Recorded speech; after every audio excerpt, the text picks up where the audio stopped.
Bismillahirrahmanirrahim. Teman-teman, kita tahu bersama ya, salah seorang dai terkenal, Ustadz Khalid Basalamah, itu dimintai keterangan KPK terkait kasus kuota haji. Beliau dipanggil sebagai saksi ahli. Mudah-mudahan statusnya tetap sebagai saksi dan tidak menjadi tersangka. Meski perkembangan selanjutnya kita dengar beliau menyebut diri sebagai korban. Saya tidak mau bahas itu. Yang saya sayangkan, sebagai seorang yang berilmu, beliau harusnya kritis sebagaimana yang kerap beliau sering nasihatkan dalam ceramah-ceramahnya, yaitu kuota haji ini dari mana sumbernya. Apakah Rasulullah sebagai pemimpin kaum muslimin yang menguasai Mekah dulu itu mengadakan kuota haji? Apakah khalifah-khalifah di masa Khulafaur Rasyidin, bahkan dilanjutkan di masa Bani Umayyah, Bani Abbasiyah, bahkan sampai Utsmaniyah, apakah ada yang namanya kuota haji?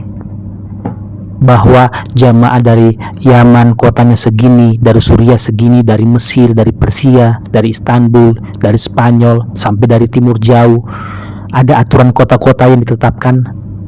Kalau tidak ada, mengapa sekarang diada-adakan bahwa kuota haji Indonesia 221.000 dan tidak bisa lebih dari itu, dari Iran 87.000?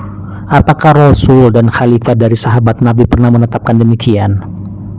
Apa pernah memerintahkan dan melakukan pembatasan-pembatasan demikian? Mengapa Raja Saudi sekarang yang menjadi Khadimul Haramain itu melakukannya? Apa itu bukan termasuk bid'ah? Kenapa tidak pernah diprotes?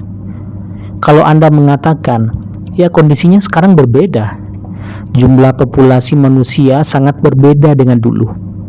Sekarang jumlahnya kaum muslimin itu berkali-kali lipat sehingga harus dilakukan pembatasan-pembatasan, yang karena itu ada kuota haji yang ditetapkan berbeda bagi negara-negara supaya ibadah haji bisa lancar dan aman. Nah, harusnya kan dengan argumentasi yang sama bahwa situasi sekarang berbeda, harusnya mengadakan Maulid Nabi bukan sesuatu yang bisa ditetapkan sebagai amalan bid'ah. Memang tidak ada contohnya, memang tidak pernah dilakukan oleh Rasulullah, oleh sahabat-sahabatnya. Namun sekarang itu bisa diadakan sebagai wasilah untuk mengingatkan umat Islam yang jumlahnya sekarang sangat demikian banyak, untuk mengingat Nabi Muhammad SAW, untuk mereka tidak lalai, untuk membuatkan mereka media, forum, di mana di situ disampaikan mengenai keagungan kepribadian Nabi Muhammad. Apa salahnya? Kalau kemudian di acara maulid ada yang mengadakannya dengan joget-joget, ikhtilat, ya salahkan joget-jogetnya, salahkan ikhtilatnya, bukan acara maulidnya yang Anda haramkan. Bukankah dalam acara maulid itu yang disampaikan adalah ayat Al-Quran dan sunnah Nabi?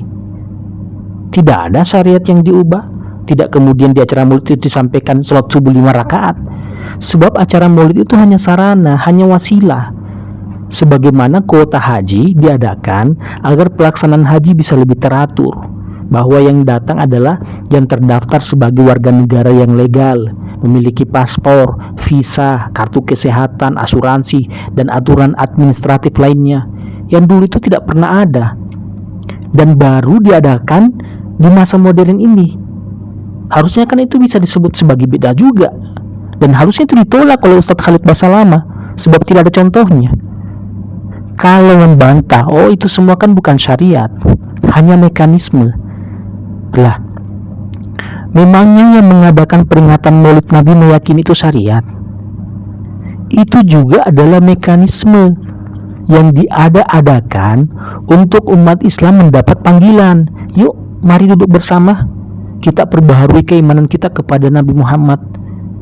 Acara maulid adalah wasilah dakwah, sebagaimana juga pengajian, tablik akbar, daurah, tausaw, safari dakwah, pesantren kilat, sahur on the road, atau apapun namanya, yang itu dia ada-adakan untuk mengajak umat kembali pada Islam.